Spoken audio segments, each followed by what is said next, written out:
Takže ahoj, to asi se, jak mám zapojenou podtlakovku, tak já ti to ukážu. Tady je vlastně přívod od komprezoru, tak jsme navrtali hadici, nebo trubku, co jde do vzduchojemu. Do toho jsme vsadili trubičku a natáhl jsem pod nádrží vlastně takhle jakoby hadičku. Normálně je to palivová hadička, která vede jakoby pod nádrží na druhou stranu do kabíny,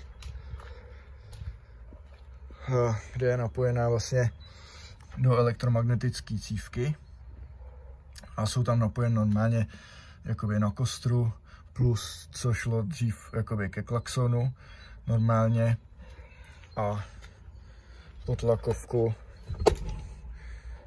mám udělanou takhle, kde mám přívod jakoby z té elektromagnetické cívky, tady mám rozdvojku a napojen do toho.